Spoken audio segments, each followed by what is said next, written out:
Olá, olá, muito boa tarde a todos vocês que estão acompanhando a programação do Amazonsat. Está gostando? A programação mais verde do planeta é nossa. E já está no ar o Amazônia Mulher, o seu programa mais feminino que diariamente nós apresentamos para você e para o mundo todo mulheres que de alguma forma fazem a diferença aqui na nossa Amazônia. Hoje, a minha entrevistada é procuradora do Estado. Nós vamos falar bastante sobre a profissão dela, mas hoje, especialmente, nós vamos falar mais sobre o livro que ela escreveu. Em 2010, ela se dedicou a escrever essa obra literária e esse ano foi lançado esse livro, que é Mel e Fel, Retalhos de Vida. Aqui ao meu lado está Sálvia Haddad.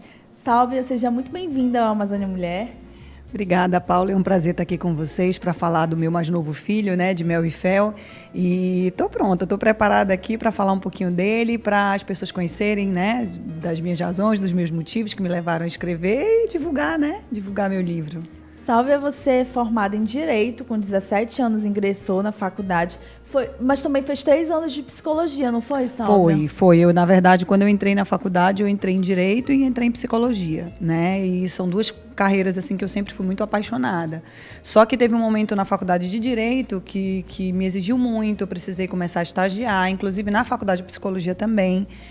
No terceiro para o quarto ano a gente começa a ter que estagiar e aí eu não consegui conciliar os horários das duas faculdades e o estágio das duas faculdades, né? Então eu percebi que eu tinha que optar naquele momento. Eu optei por Direito, né, na promessa de voltar para a faculdade de Psicologia, promessa que eu mantenho ainda até hoje e um dia eu pretendo voltar para terminar meu curso. E você fazia as duas faculdades, porque Direito você fazia na Universidade Federal do Amazonas. Psicologia também? Na UBRA. Fazia na UBRA. E realmente são duas assim, faculdades que exigem muito, né, de você. E a tua atuação no Direito? Você tem 2 pós-graduações, não é, Sálvia? Isso. Aí, depois que eu me formei, eu comecei a trabalhar na advocacia privada, né? E procurei me especializar. Fiz 2 pós-graduações, uma em Direito Tributário, outra em Direito Processual Civil. E continuei na advocacia privada até decidir prestar concurso, né? E aí escolhi a carreira da advocacia pública, que é a Procuradoria do Estado. Comecei a me preparar para o concurso, passei e hoje eu atuo como procuradora do Estado. Sálvia, e a literatura?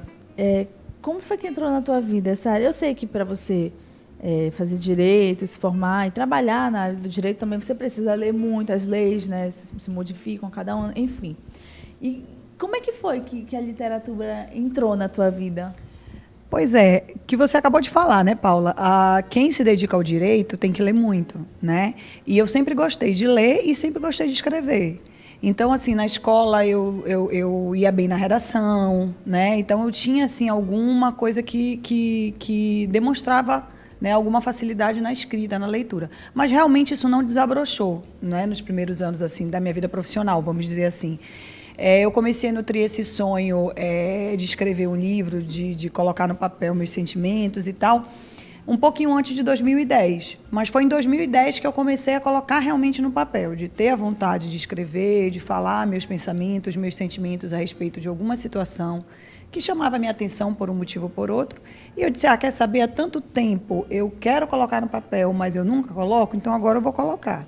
Aí, em 2010, eu comecei a colocar no computador as coisas que eu escrevia, mesmo sem saber ao certo que formato aquilo ia tomar, ou mesmo se aquilo um dia ia virar um livro. Mas eu decidi ir colocando lá.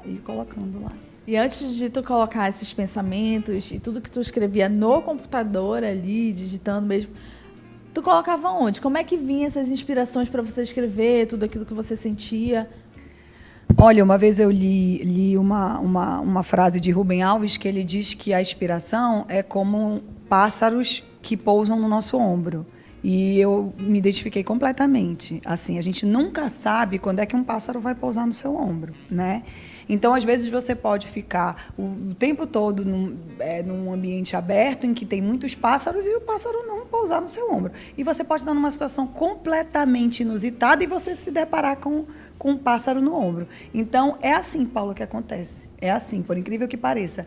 Às vezes, eu quero escrever sobre algum assunto, mas a inspiração não vem. E, às vezes, eu não tenho a menor pretensão de escrever sobre aquele assunto especificamente e um sentimento me invade, uma vontade de falar sobre aquilo fica reverberando em mim, né, dias, às vezes, né, e aí eu acabo indo e colocando no papel. Os melhores escritos são sempre esses que tomam conta de mim, que eu, às vezes, digo, ai, por que eu estou pensando nisso? Por que isso está me incomodando? E aí eu só descanso quando eu coloco no papel. Então, funciona bem assim mesmo.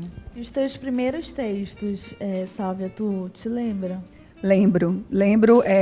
O meu primeiro texto foi o texto que eu escrevi para o meu irmão. Né? Eu perdi meu irmão quando eu tinha 14 anos, num acidente de carro, ele tinha 16. E estava completando 19 anos que ele tinha falecido, né? E eu, nos dias anteriores do aniversário de morte dele, eu estava bem angustiada, lembrando muito dele, pensando muito nele, e até um pouco assustada, porque, enfim, 19 anos, né? Mas realmente foi um ano que ele me tocou especialmente aquela data, né? E aí eu fiquei alguns dias com aquilo, pensativa, chorosa e tarará, e no dia que ele fez 19 anos de falecido, eu sentei para escrever para ele, como se fosse uma carta minha para ele, depois de 19 anos. Essa foi a minha primeira crônica, né? Tá aqui no livro? Tá aqui no livro, meu irmão, o nome da crônica. E aí, depois disso, vieram outras, né? Outra, a do Padre Fábio de Mello, que é uma pessoa que sempre me inspirou muito, que sempre me acompanhou nesse meu crescimento todo pessoal. Também é uma pessoa que eu sempre tive vontade de escrever para dizer a ele, né, da minha alegria de ele ter cruzado o meu caminho e tal. Aí escrevi para ele também. Já tive até a oportunidade de presenteá-lo com essa crônica, né, num quadro. E aí foi acontecendo. Que legal, sempre vão saber histórias de mulheres, assim, nós recebemos sempre mulheres que têm histórias bacanas para contar. A Sálvia também tem uma história bacana, uma história de, querendo ou não, de sofrimento, não é? Mas que superou tudo isso, e você vai saber mais que história é essa no segundo bloco. Portanto, não sai daí que a gente volta já já com muito mais Amazônia Mulher.